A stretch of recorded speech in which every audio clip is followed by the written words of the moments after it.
What's up, everybody? It's your boy Chaos. So, welcome to a new episode of Take It to the Table, hosted by Wrestling Republic. I am joined by none other than the regular guest of the show, Soul. Welcome to the show, Soul. How you doing this week? Oh, I'm absolutely peachy. It's good to be back on the table with another banging episode of Dynamite. Yes. As he's already pretty much alluded it to, that we're going to be talking about AEW Dynamite tonight, the fallout of it, and obviously, give our reviews of each match and overall episode. That's pretty much what we're going to be just talking about mainly. Of course, before we get into that, make sure you like, share, and subscribe to the channel. Goes a long way. All that good stuff. You know what you got to do.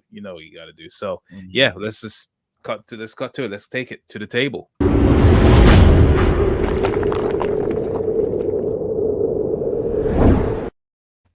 Oh yeah, before I get into that as well, I just got a nice little present from the missus as well. Apparently this just came out. It is the even though it's WWE related, but it's the Shawn Michaels D-Generation X pop vinyl. Oh, no, too shabby. Yeah, special edition as well. Yeah, so you gonna keep that mint in the box, save it for your 401k cash. Yeah, you never know. I still got my little ones here. So yeah, it's gonna go up there for a bit. Oh, nice. No, it's not bad. It's nice. Coming together nicely. So yeah, but enough of WWE.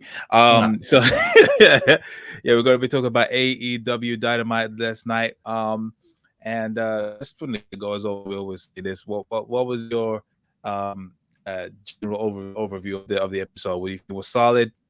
Was it up to par? What was your thoughts on it? To quote WWE, it was just stupendous, dynamite, spectacular. It was banging episode of Dynamite. The crowd were one of the best they've had in a while. Oh yes, every match slapped. It was an absolute strong episode of wrestling. 110%. Very, very enjoyable. Not one dull moment, I don't think. Not one segment or one match overstayed its time. But then again, I'm not just saying that as a fanboy. It's just fact. Like, you don't really get that kind of feeling in most episodes. Obviously, there are like filler episodes now and again, but this one stuck to the course, left open potential feuds that down the line and everything else. But like I said, yeah, we're just gonna go through the whole card.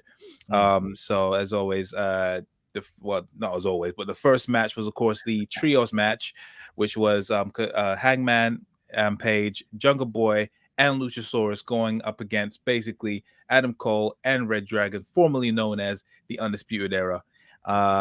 What was your thoughts on this match? Oh, it was the perfect way to start the show. Not bad, right? Oh god, hard hitting, amazing. The trash talk from Bobby and Kyle as well, which was great. Adam Cole being Adam Cole, baby. And that sequence with Paige getting the hot tag. Oof. Yes. That was sweet. Stellar. Definitely, yeah. It was everyone got their offense in. It was good back and forth. I think this was one of the more fun matches I've enjoyed, that it had Jungle Boy in it in a tag team capacity. He was pulling off crazy moves, that double not death drop device, but Doomsday device double clothesline that he did. Then it was like a triple moonsault that he did, that they all did as well, which was stupendous. That's gonna be the name of the word of the day, should I say? Stupendous. Mark it down in your calendars. Today is Stupendous Day. Take a shot every time you hear the word stupendous, basically. Take a shot. Oh my god, that's my favorite phrase. Shot. Yeah, that would be perfect for private party. But yeah, this was a great start, a solid start, and that just set the tone for the rest of the show.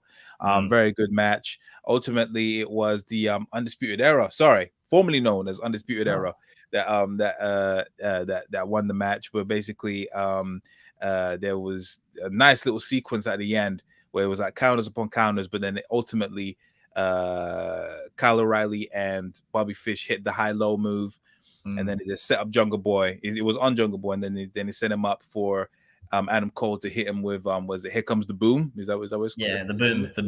Oh, the boom. Sorry. Hit him with the boom.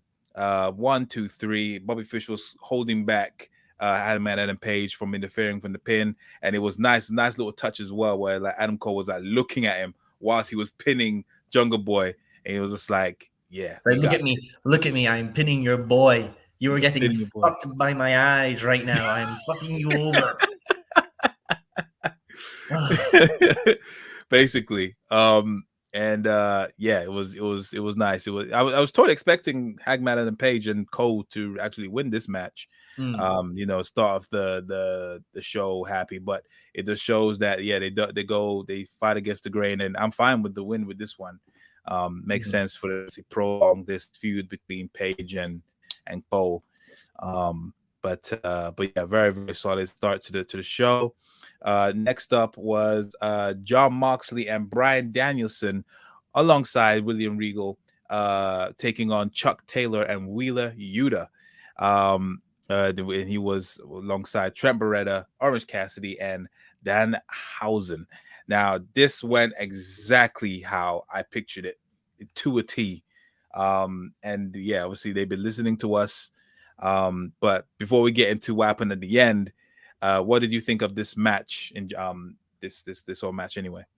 Oh, it was hard hitting brutality.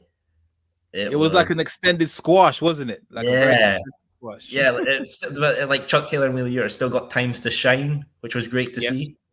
But I'll tell you what as well, hearing Regal on commentary was so refreshing. Yes. Yeah. That UK voice. It sounds like home. We're listening to home. We don't have to listen to this Yankee Doodle shite. We've got you hear sophisticated a proper gentleman. We have a proper gentleman at the commentary table for once. 100%. But yeah, it was great. You know, didn't really didn't carry on thanking everyone and everything. It just kept it professional and everything. It was all good.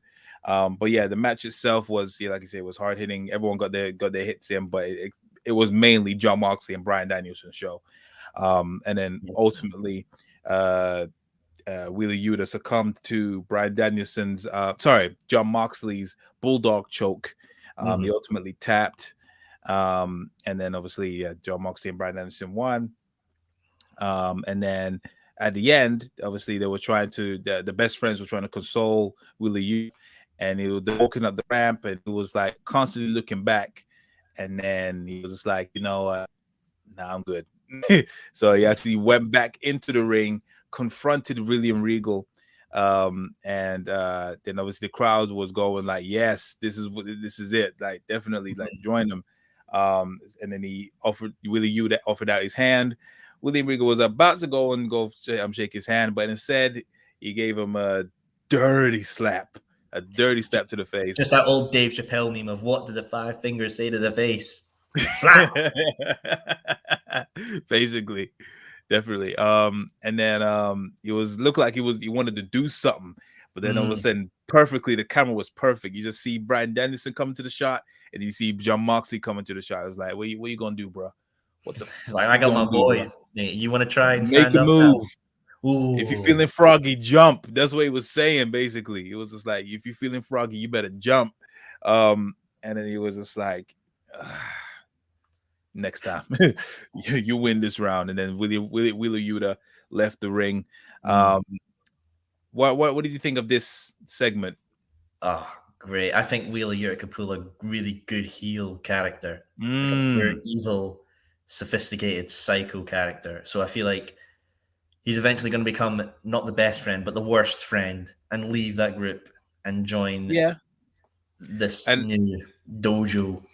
And that kind of goes into, because I don't know if you realized over the past couple of months, obviously Trent Beretta had he doesn't trust Wheeler Yuta. Every time they obviously, if Trent Beretta is going for a match, Wheeler Yuta obviously tries to offers out his hand, and Trent is like, nah, like he doesn't trust him.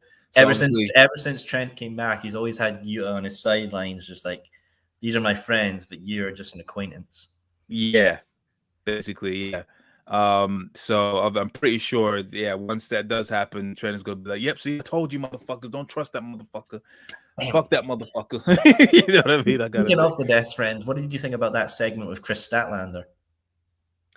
I I'm happy about it. I'm good that they're actually taking her more seriously because like her character basically goes against everything that Tony Khan like go like brags about. He says, we're not sports entertainment. We have the gimmicks that or the characters that our wrestlers portray are meant to be taken seriously, not hokey stuff like what you see in WWE.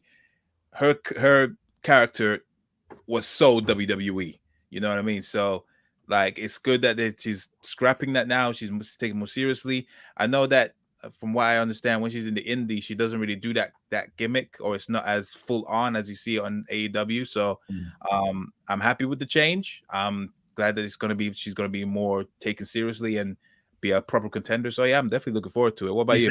Do you think she'll change her name or become a heel or stay babyface or? I don't think she has to change her name. I don't think she has to go heel either.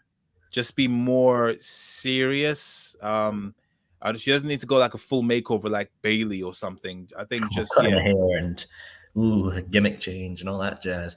I like Chris. I think Chris Statlander is one of their best women wrestlers on the roster. Yeah, everything her character, her portrayal, and everything is fine. Just drop the alien gimmick. That was just not working, or it outstayed its welcome very quickly. But Chaos, the theme's so good. I don't want to lose the theme. We've already lost Edge's theme. We can't lose another banger. Oh yeah, Edge's theme. Oh boy, that must have hurt a lot of people. But but I'm cool with it. I'm fine. I don't mind missing. I could care less for it. I'm sorry. I'll be pouring one out in the streets. Rest in peace, alien theme. Fair enough. But yeah, this thing will really Yuda, and I think we actually did speak about him joining the team as well. Him as well as who was the other guy? Daniel Garcia. Well, he's not a wrestler anymore, so. Oh my god, yeah, we got to talk about that in a bit. Definitely, that was anyway. Yeah, so yeah, Willie Yuda's down. Let's see who else they're gonna get. Lee Moriarty as well. They've mentioned him, so yeah, we'll just see what Anderson happens. And Brock as well. Yeah, they've got options. They've got option for Regal to run his little empire. 100%. Next up was now here we go. The Jericho Appreciation Society commencement. Now this was something. So obviously this is their official name. They had the title Tron and everything saying JAS. They came down. I don't know what Jericho does with his hair, but he looks like old school Jericho now, like the Lionheart type of but he's always had that same length of hair and stuff, but he just does it differently. I don't know, it looks different now. Chaos, it's Head and Shoulders. It's a powerful shampoo. Probably, definitely. He does something. It must be that. So where did we start with this one? So basically, he just came out with his crew. Basically saying that he just didn't feel appreciated. He's been there since day one. He carried the promotion since day one on his shoulders. It's to a degree. True. He was the first AEW World Champion, and he just didn't feel appreciated. And the difference between him and his crew is that the people in the back are pro wrestlers. I'm not a pro wrestler. I am a sports entertainer. As soon as he said that, I was and the crowd went fucking. They went nuts. Fucking traitor. Absolute fucking traitor. I'm surprised you can say that. Is that not like trademarked by WWE? No, I don't think so. Fuck. No, it's just synonymous with them. Like they're the only ones that say it. So that's I always thought he said it, and I was like, "Oh shit, how was he going to do that? Fuck." Fucking Vince McMahon on the phone was like, "Nick, this guy's saying sports entertainer on the wrong program. Cancel him for fuck's sake." Jesus Christ. I will say, people have their goats and all that. Angle, Undertaker, but it's Jericho. I really don't matter what. The goat is Jericho. Yeah, this is refreshing. 110%. I don't think I've seen anyone do this. It's more the opposite way, where people say they're not a sports entertainer, they are a pro wrestler. Now seeing it doing the other way around, this one is very intriguing, especially like Yeah. they're going against everything that Yeah. AEW stands for. Do you think FTR were in the back sharpening sticks? Like, this fucking sports entertainer, I'm gonna fucking shiver on his way back. Hey, Jericho. Oh, shit. As Bret Hart comes over and just looks down, it's like, haha, pathetic. And yeah, not only that, he basically saying that he was obviously a sports entertainer. Not only that, he went and basically renamed almost everyone in his appreciation society. He was like saying, okay, so you have I can't remember the names, but basically the guys in 2.0, which by the way named by bad creative. They ain't gonna be they ain't gonna be you ain't gonna be hearing those names again. And then he came up with these awesome names. Oh no, I got the names right here. Hold on. Oh, their real names as well, which is like, oh Jesus Christ, they're breaking down the walls here. But it's not even that. It's obviously the handles as well. What was it? Hold on. Blah, blah, blah. So right now, yeah, it's Matt Menard and Angelo Parker, but I'm pretty sure Angelo Parker was like Cool Hand Angelo Parker, and then Matt Menard had some next name, and then afterwards Daniel Garcia grabbed the mic and he was just like, "You said something, and there's something I need to get off my chest. I'm a sports entertainer too." As he looks in the camera with a wee cheeky grin, and it's like, yeah, cocky bastard. And everyone there was hailing down the boos, everything. And then now, so his name is now the mask of the Red Death, or something like that. That's his nickname. And then you just got Jake Hader standing in the back, like, I just want to do my "We the People" chant, man.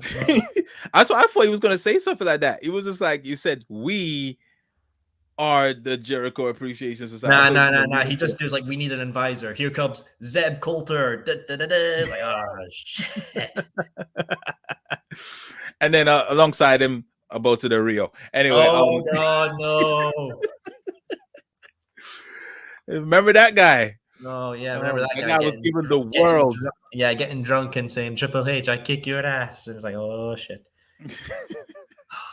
But I mean, this is a good faction. I think it gives 2.0 something good to do as well, and Daniel Garcia can learn off Jericho as well, and it gives Hager something to do as well. So everyone there is getting used in a good way, and it's connected to a big guy like Jericho. Exactly. Yeah, definitely. Also, Hager's name is also Hand of the King. He's also his nickname as well. So this completely feeds so much, like, it's so on the nose of who they're directing this shit to. Like, they're obviously rewriting people's names, and for no reason. It's really on the nose, but it is perfect. I fucking love it. Do you think we'll see something like King of the Ring for AEW, and Jericho's going to win it and become King Jericho? Maybe. It would surprise me. Fuck it. Or he wins the Owen. Say again? Or he wins the Owen Hart Tournament Cup. Well, he is Canadian, so true, yeah, why not? True. Yeah, only Canadians can enter, so it just limits it to Jericho, and that's it, right?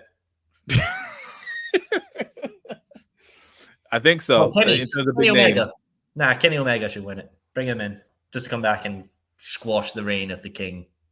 I mean, fuck it, why not? Yeah, I'm down for that. Book this shit, boy.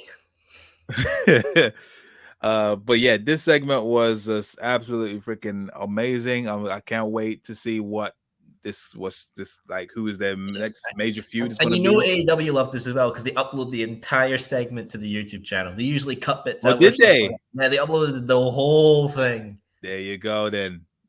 Fuck it. That's how you got gold on your hands, and it's just it's just so refreshing. It's exceptional. You've never seen someone go like, "There's like, I'm not a sports entertainer, I'm a pro wrestler." Jericho's just like, "Hold my fucking tequila, I'm switching this shit backwards, boy. Hold my bubbly."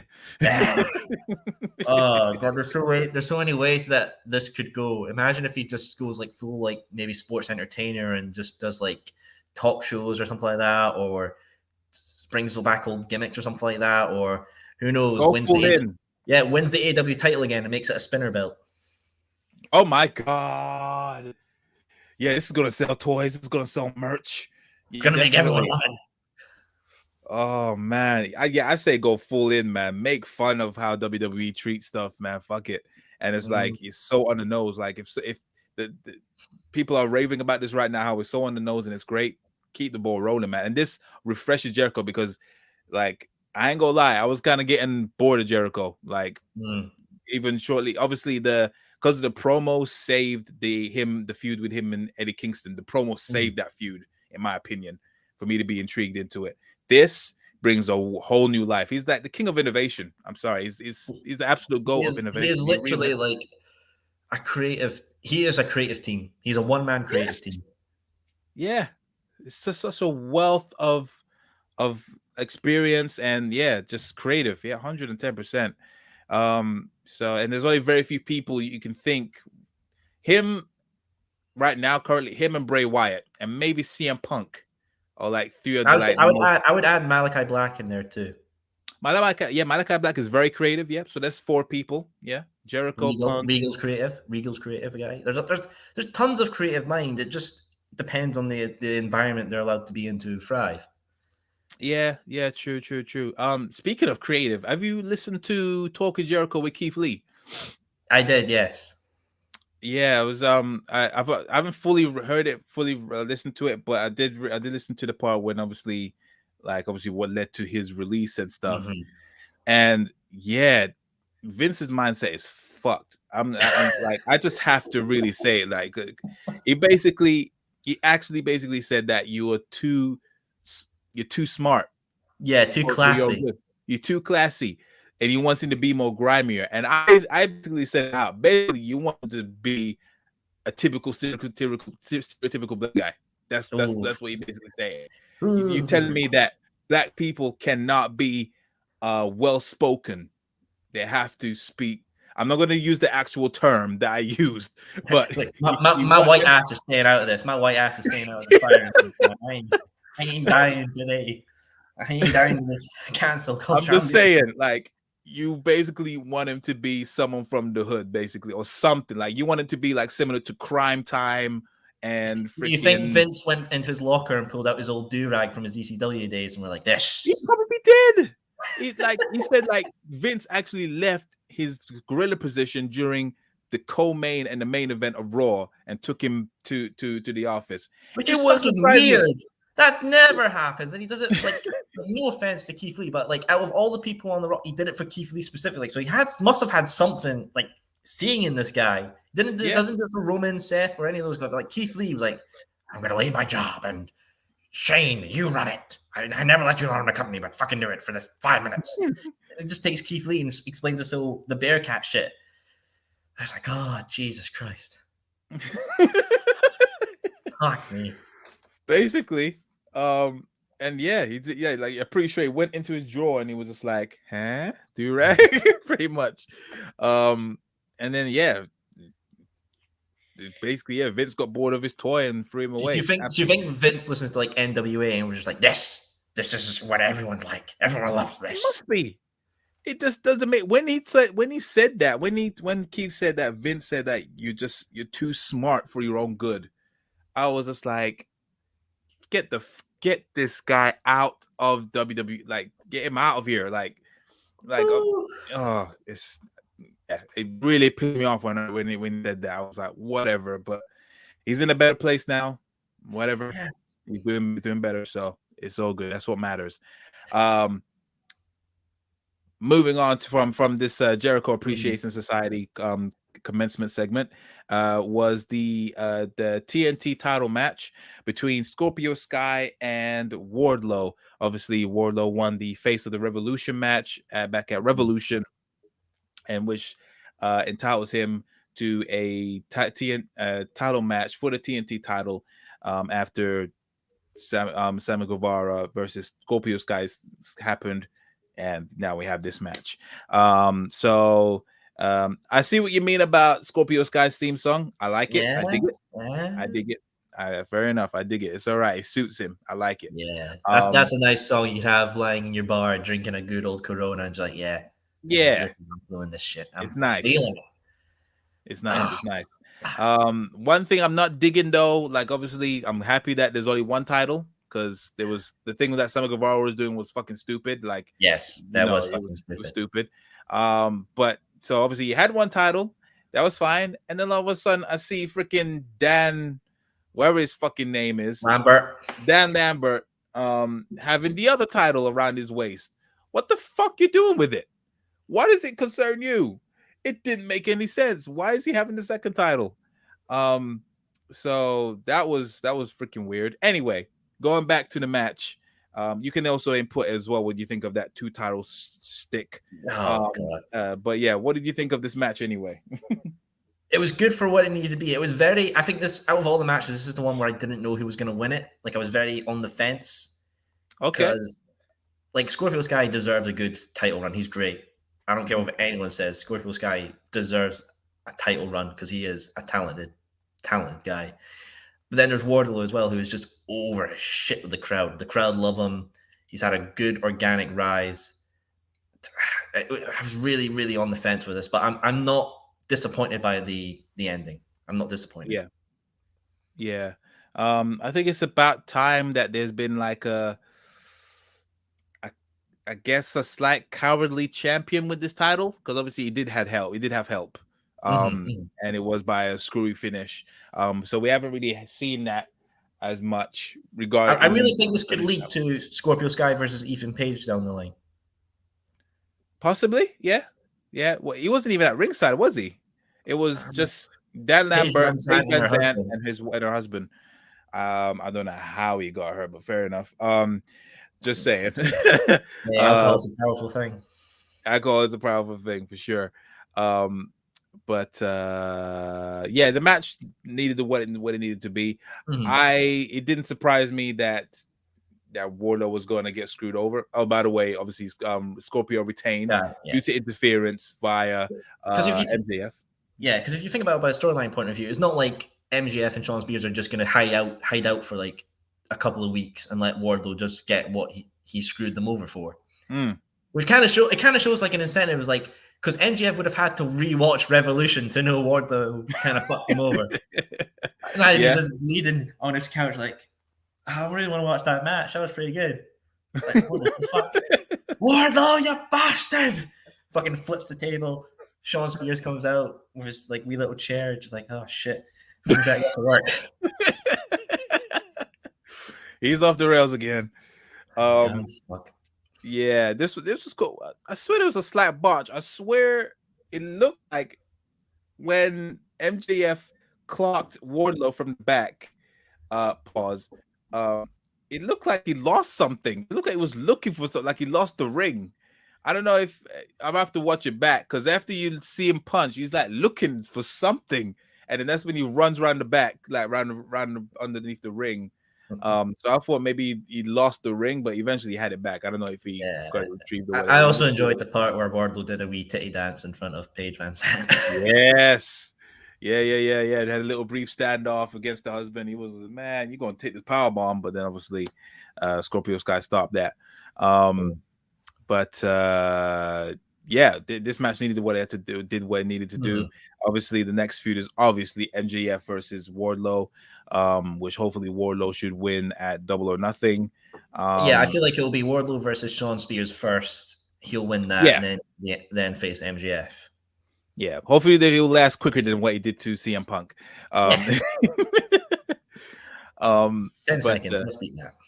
Yeah, let's beat that. Let's go for 11.5. But yeah, this was serviceable. And yeah, Scorpio Sky is still champ. Let's see where he goes from here, because the window's wide open to see who can actually take it and who can actually challenge him. Maybe it might be Darby Allin again. Maybe see the TNT title. I still think the best design of the TNT title was Darby's, where it had the black strap, that color scheme, but the center was like a reflective silver, so it wasn't so bling bling. Yeah, I still want them to do the gimmick with the TNT title that everyone gets their own color variation. It's cool. Yeah.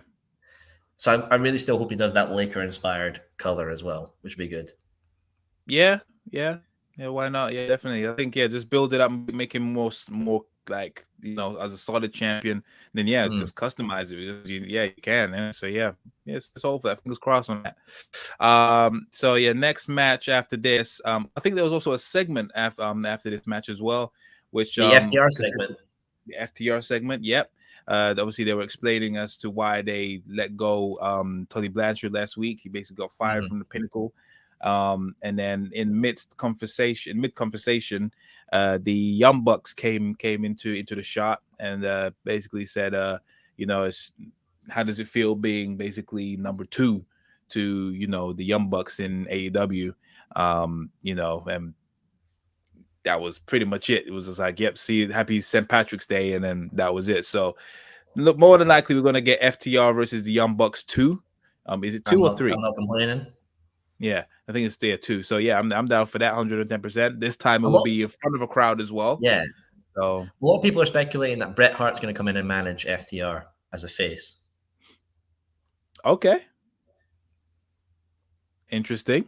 Mm-hmm. I don't know if he's. I don't know if I want him to do cut promos though. I don't know if I want him to throw a punch either. with Bret, it'd be. There's a part of me that thinks, yeah, it'd be cool, but then a part of me feels like I don't want Bret to get hurt or anything like that, or try to overstep. No, I don't think they're gonna put him in the in a Sting position, because I'm pretty sure they still remember the stench of Bret Hart versus Mr. McMahon at WrestleMania. So I don't think they want to have a repeat of that. He doesn't need to get into the ring. That's the thing. I don't think I can see him going physical, and I don't want. Even though he is competent on the mic, he's not Tully Blanchard. Tully Blanchard can obviously put in emotions, do certain things where, obviously, unfortunately, due to health reasons, Bret Hart can't do that.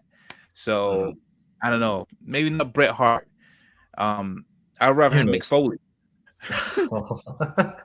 Mick Foley can still go on the mic, bro. Like that is, yeah. It'll be interesting to see what they do for FTR. Yeah, 110%. But yeah, that was that segment. Yeah. Next up was, of course, the AEW tag team debut of the Hardys versus Private Party. So this match went exactly how I expected it to be. Obviously, they got a huge pop, especially Jeff Hardy, still hella over. Literally, as soon as the first notes of their theme, you could barely hear it. It was just the crowd were like, yes. Yeah, 100%. Yeah, still over as hell. Yeah, it was a nice little start setup to obviously. Do you think it's gonna be a continuous, or they're gonna slowly take out everyone in the AHO now, ain't they? Or AFO? Yeah, AFO. I feel like it'll still be Private Party for maybe a week or two. Right. And then go on to Butcher and Blade, then maybe go on to Andrade and Jose's assistant, or maybe they might bring back Chavo, because I have no clue what's happening. That is some awkwardness with Chavo right now, isn't there? Yeah, there is. I have no clue what's happened to Chavo. Yeah. But I think I'm pretty sure he said somewhere that he's not going to come back because the way they just treated him. Like, they said he had a job and he disappeared. So I don't know what's going on. Yeah, that's a bit sketchy right there. Yeah, Andrade and someone else. I don't know about that Jose. I'm not really sold on that Jose guy. But yeah, we'll have to see on that. But yeah, of course, the Hardys won. They did a double twist of fate to a Private Party, and then obviously ultimately ended with Hardy hitting the Swanton Bomb. Yeah, that was a good debut for them. Do you see a title run in there in their midst? Absolutely. They should get the titles and have a career versus title match sort of thing down the line. Ooh, career versus title. Oh man. Yeah, this is pretty much going to be their last big hurrah. Because the Hardys have always said that they want to retire together as a tag team. It's just, you give them the title runs, it would elevate the title, having a legendary team hold them. Yeah. But who to defeat and retire the Hardys is a good question. The title run, the ones obviously at the forefront is obviously the Young Bucks. Because they obviously they love off the Hardys. It's because of them that we got the Young Bucks. The thing is, though, I don't think the Young Bucks need that on their career notch. Though it should be a team that needs something big for them to go to the next level. Yeah, but at the same time, it is a big money match. Mm-hmm. You know what I'm saying? You could see it. Obviously, yeah, you would definitely get the rub for someone, but with something like that, big money match kind of outweighs that in this instance. I would have it be Santana or Ortiz. Santana Ortiz to retire them. Mm. If they're built correctly, maybe. I mean, they are over, but yeah, if they keep it going, possibly, maybe, yeah. I would be down for that. They're very good. They're good for it. But yeah, not anytime soon. Probably in the next year or two or something. Yeah. I feel like because Matt Hardy extended his contract, we know contracts are usually 3 years. We're still going to get them for 3 years. Yeah, no complaints there. Definitely. Relax, chill. We've got plenty of time with the Hardys. No need to panic. Exactly. Just yet. Exactly. So and then after this match, I think there was another little segment in the back rap, but it was just very brief. It was Jade Cargill and Red Velvet. One of them too. Let's go with Jade Cargill. One of them. It was Jade Cargill. She was obviously trying to basically call out who's going to be number 30 in her undefeated streak. And obviously she was dressed in all green due to St. Patrick's Day. And everything like that. So so that was that. And then obviously the thing with Red Velvet, so that's been booked. She's gonna be facing legit Layla Hirsch. Respect on Layla Hirsch. Yeah, legit Layla Hirsch on Rampage. Yeah, that was that. I'm not really. Again, I don't really care much for that feud, but fair enough. I mean, yeah, legit Layla Hirsch should win that match regardless. And then yeah, so that was that. And of course, now we moved on to the main event, which was of course Dr. Britt Baker, DMD versus Thunder Rosa in the steel cage match for the AEW Women's World Championship. This was almost exactly a year since their first match, which was the Lights Out match in Jacksonville, was rated one of the matches of the year, if not the match of the year by Pro Wrestling Illustrated. Highly regarded as one of many people's favorite matches of the year as well. So they a year on, this is where it all culminates. And yeah, it was brutal, hard hitting, as expected, but thoroughly enjoyable, I must say. What about you? What did you think? It was good, but I don't think it was better than last year's match. Oh no, not by a long shot. Definitely not. No, definitely was not as good as the first. Not to say that this one was rubbish. Definitely not. No. It's not in its whole way. There was some innovative spots, like there was that chair spot though, the fucking chair spot. Yeah, it was like this actual proper stacked of chairs, and when she fell into it, it literally reminded me of that Simpsons scene. I don't know if you remember it, where I think Homer Simpson gets uppercutted by someone, and then his back literally lands on the tip of a rock, and he's like literally bent like a rainbow shape, and he's just like, this looks much painful. This feels much painful than how it looks, or something like that. It was just. I feel like we'll see that on Botchamania probably. That's what I'm saying. I want to see that on Botchamania. If not, I will gladly put that post, set it up, and send it to him. That is fucking hilarious. That was great. But and then yeah, there was a avalanche air raid onto a bunch of chairs as well. Thumbtacks came into play. JR still complaining as well. Like, why is there thumbtacks underneath the goddamn ring? A question that has eluded us for many years. I don't know. Maybe it's in case someone's gear rip and you need a quick emergency pin. What, 10,000 tacks? Have you seen how many wardrobe malfunctions there's been in this business? Just look at Eva Marie. Oh, yeah, but I mean, come on. Are you Clear complaining? the dirty thought. Clear the dirty thought. Come on. Get out. It's not even that. Were you complaining though? Still, clear the fire of your head. Clear the fire out of your head. But I'm pretty sure when you saw that, you was just like, Like somehow, see if you can look underneath. I was reading the signs. I was like, oh, that's a cool sign. That's a cool sign. Why should I? Oh, that's a cool sign. I like that sign. We good. No, I like but redheads. Yeah, I'll admit that I like redheads. there we go. There we go. All red everything. Oh yes. uh, Speaking of attires, Britt Baker's attire was a nice wee reference to Scott Hall, which I thought was really nice. yeah, there was quite a few references to Scott Hall. I'm pretty sure who try to do, was it Matt Hardy? Yeah, he tried to do the Razor's Edge, I believe, at one point.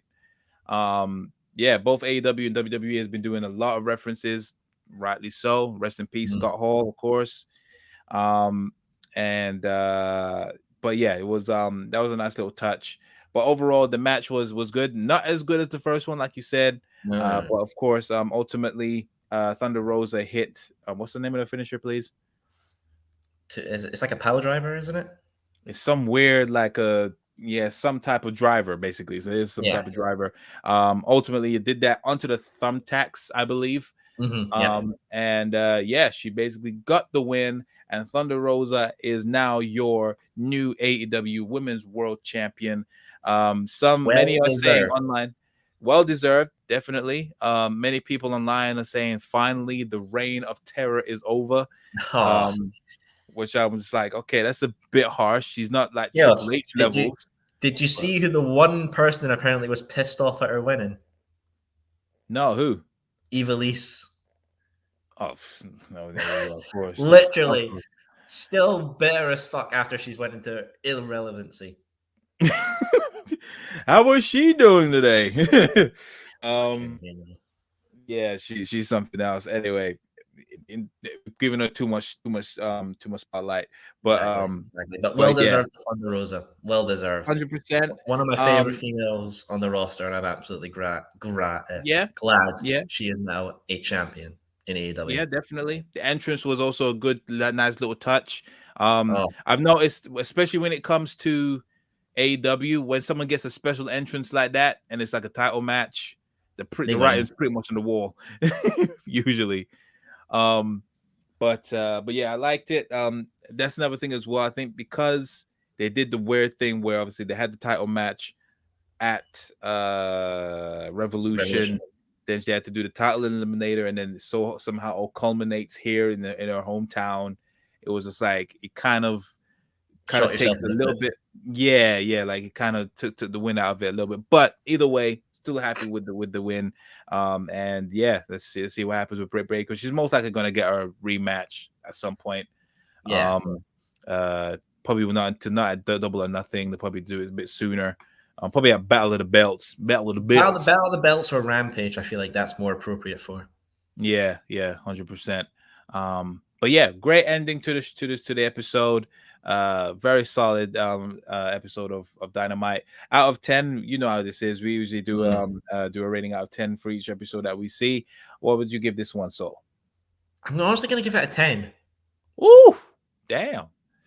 Okay. Just because Hardy match rocks.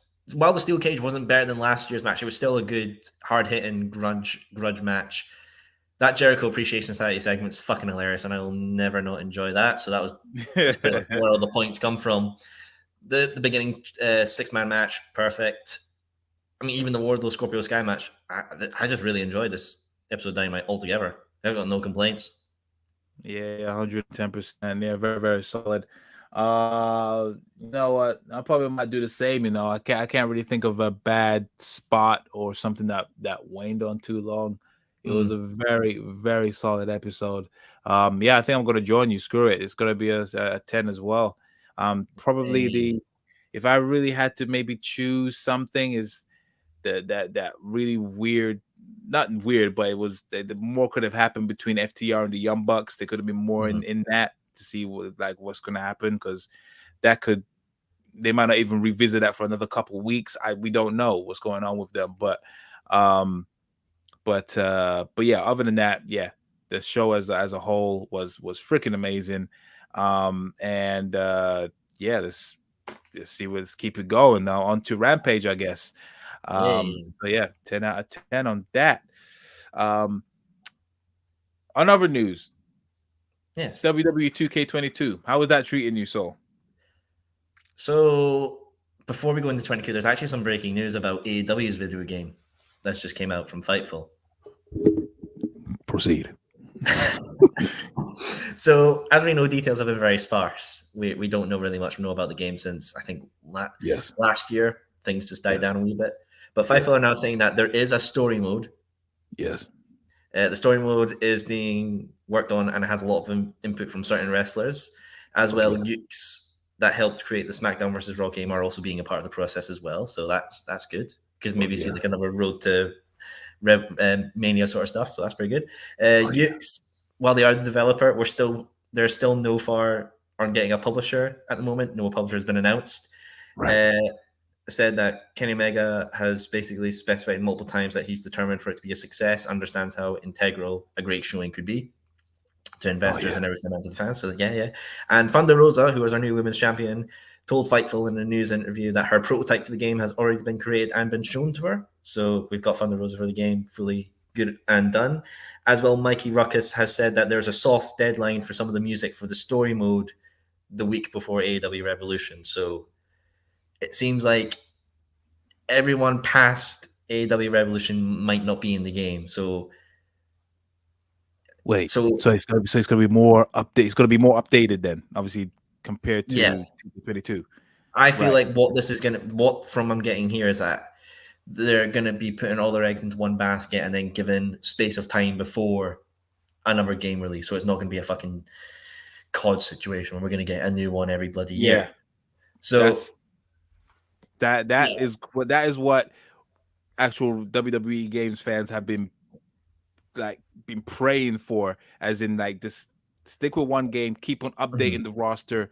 It shouldn't be that hard. If you really want to monetize the thing, put it as DLC, whatever. But make the game last for a couple years before you put in the other iteration, and then just keep up updating it. That's fucking amazing. And final piece of news: there are several wrestlers that Fightful have heard that haven't had anything to do with the game as of yet.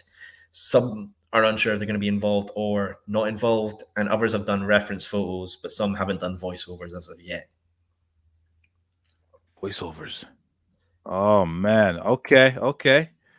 So take with that what you will. Does that mean we're going to have like the story mode going to be fully voiced, or are we going to hear like taunts and all that actually have the wrestler speaking and not just grunts and shite?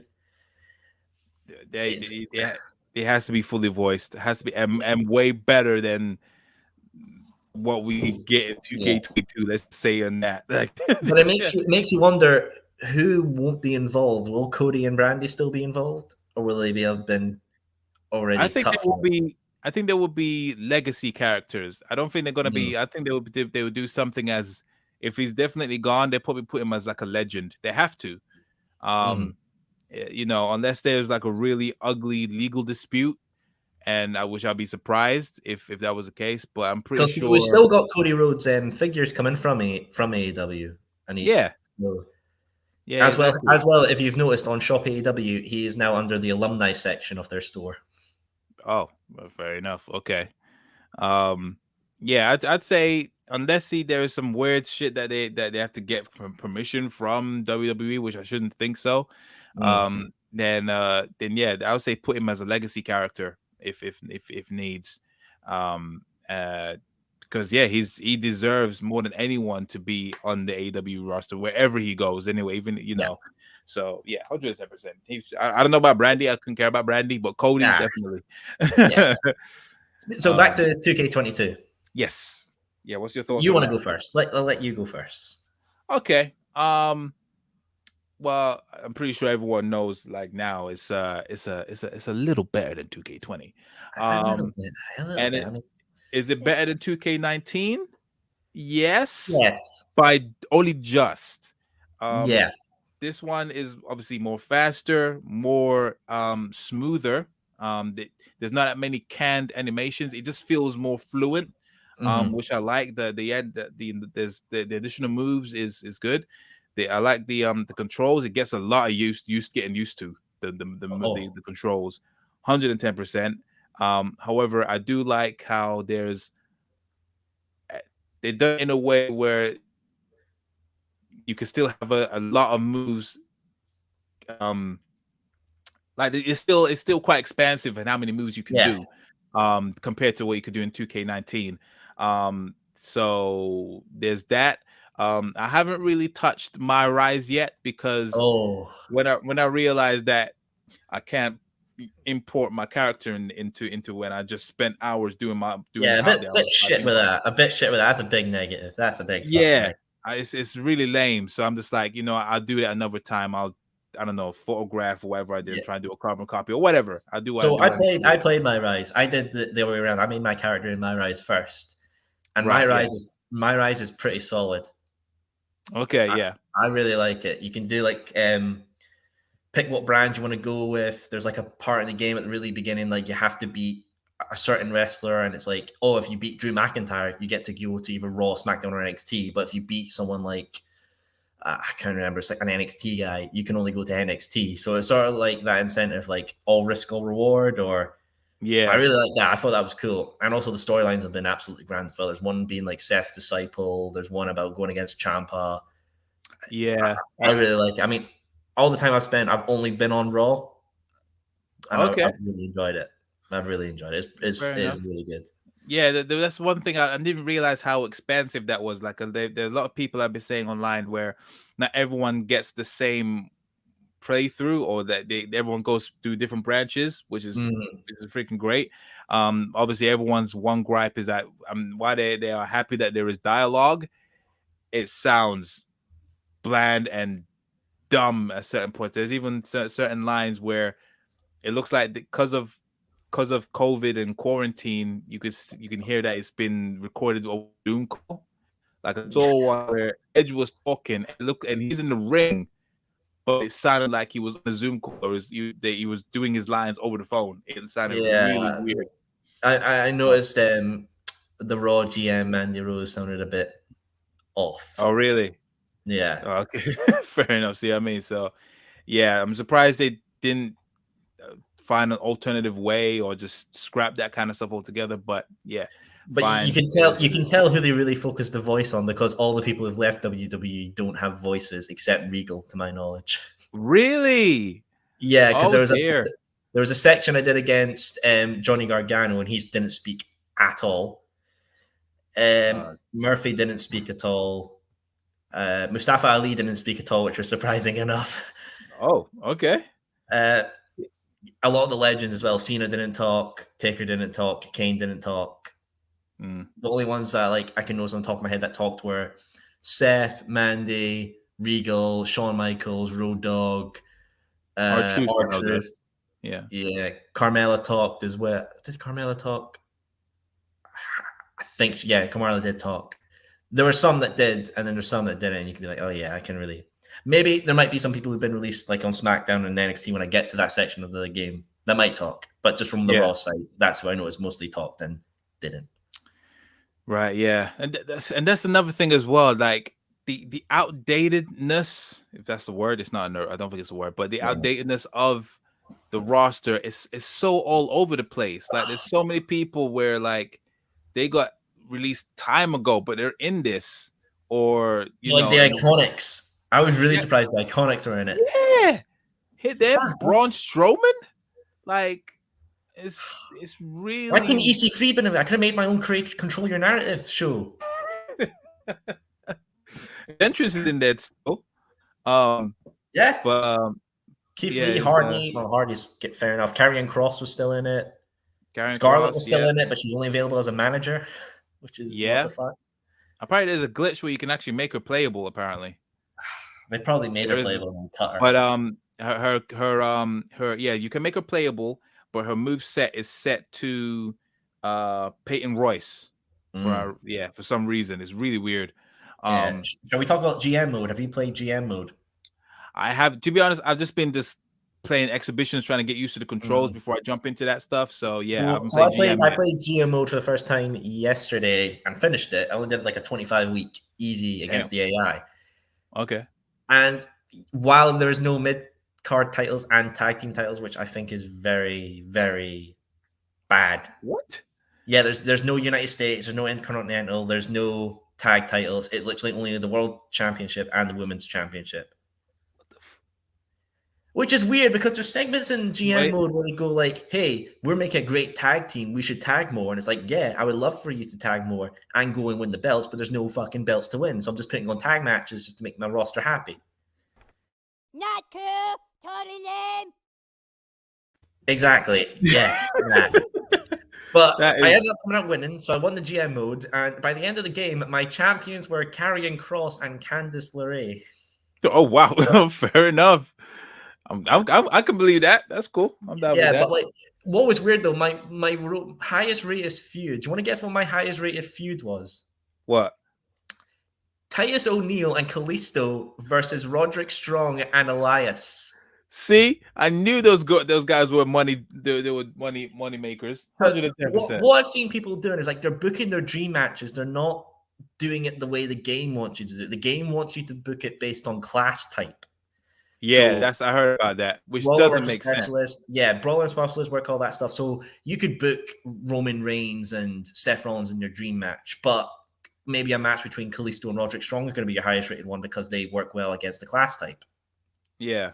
They shouldn't have done that. That's where they shot themselves in the foot. The people made an example like saying you can't put Roman Reigns versus Brock. That won't sell, but it will. It actually does. You can't. So it's really. I don't think they thought that far. Yeah, I do like the whole text aspect where like your roster can message you and be like, "Hey, I want to do this and that. Give me my rematch," and I'll agree to that. You can do that sort of thing. That's fine. The building the arena thing, so like you could go for the highest paid arena, the high paced effects, and all that jazz. Like, I love all that. That's great. Even the cards as well that you get as well. There's like the effects the GMs get, which are these cards you can buy for your money and like have effects like, oh, this arena cost for this week's going to be free, or you could be like, this Hell in a Cell match is going to be the highest rated one, or even affect your competition as well. Like you can't use these free superstars for the next one, or just it's good. I just feel like it needs more expansive. It was more expansive, had the tag titles, had the mid-card titles, had maybe more matches on the show as well, and allowed us to make our own shows in it as well, because I really would have loved ECW to be in it, and that would have been fun. I think that's what a lot of people said online as well. Like, this is basically, they've laid the groundwork for it. And then if it does quite well, if it does decent enough, that's where they will obviously expand it in the next one. Provided they actually are allowed to make another one, because obviously there's talk about them obviously splitting if this one's their make or break. I think it's done well enough that they'll be happy. I think just about it's fine. But so far, regarding the game as a whole, even though I'm just playing it as just exhibitions and everything, creating but that My Faction thing, you can't ask me about that My Faction, because I really don't give a shit about trading cards. Oh yeah, fuck that. No, forget that stuff. I don't bother that. That stuff does not bother. I hate Ultimate Team and microtransactions. They are an absolute burden. Get them out of my games. I just want it out of my games. At least it's not in GM mode or anything like that, or you create your own character, because all the shit's unlocked in the My Rise as well. So you just go absolute bonkers, which I like. Thank God there's no microtransactions for that mode, or it would have been hell. Yeah, of course.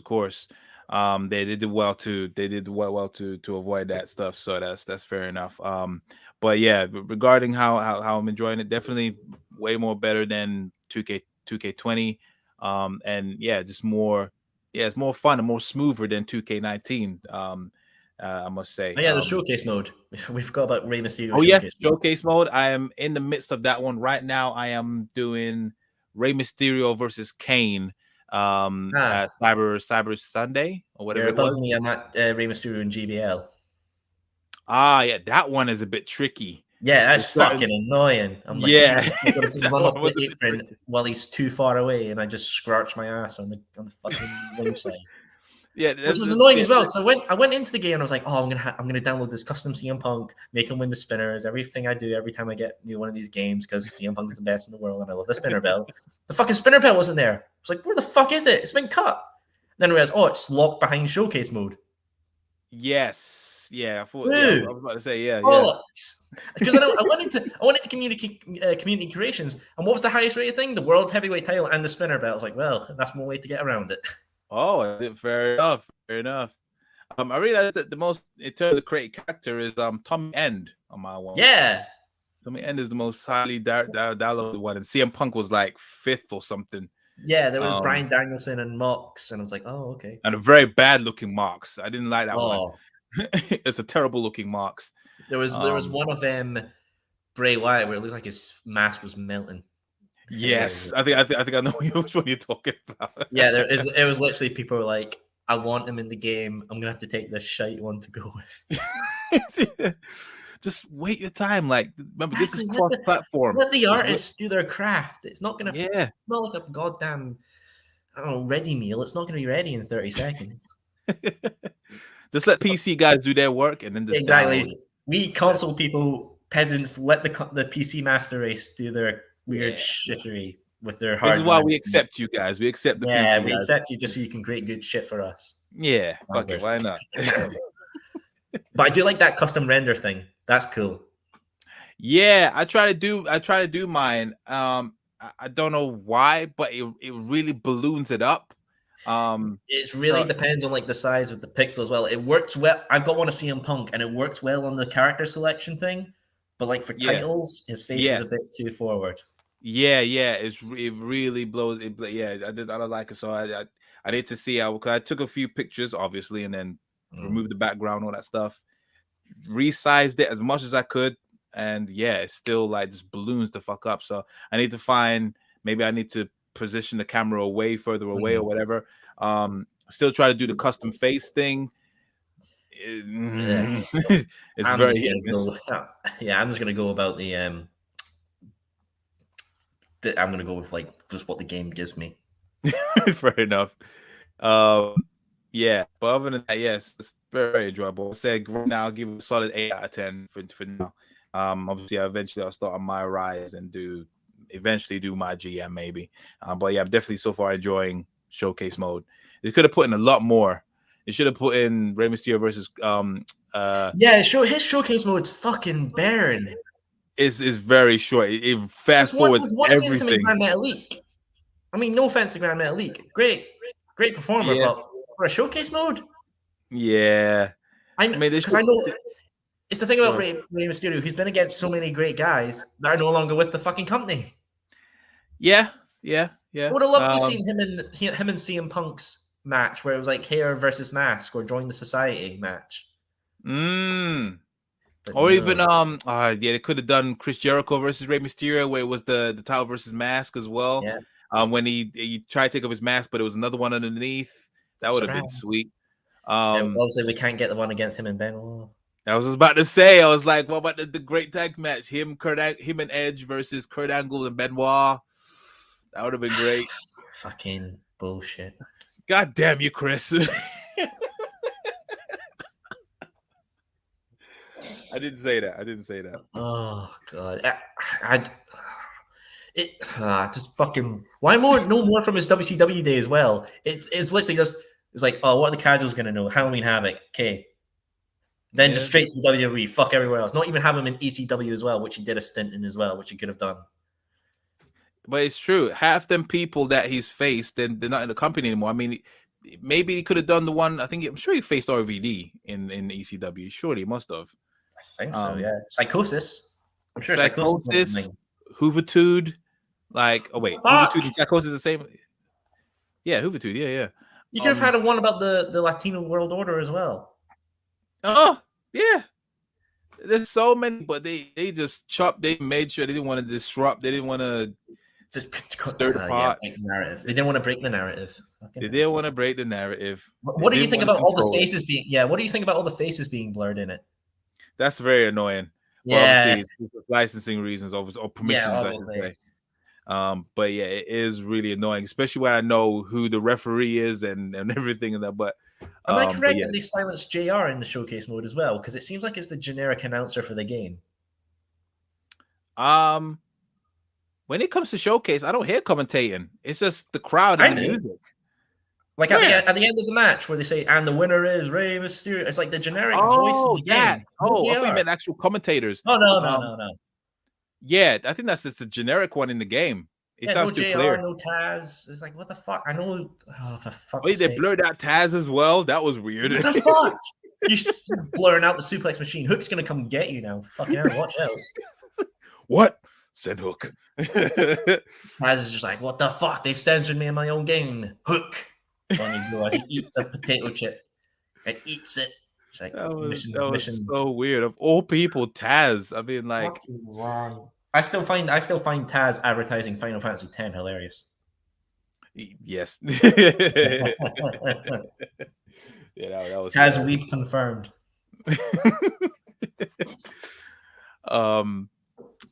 But yeah, as an overall out of 10, what would you give 2K22? Is it better than 2K20? 7. Oh, 7. Okay, that's fair enough. That's fair enough.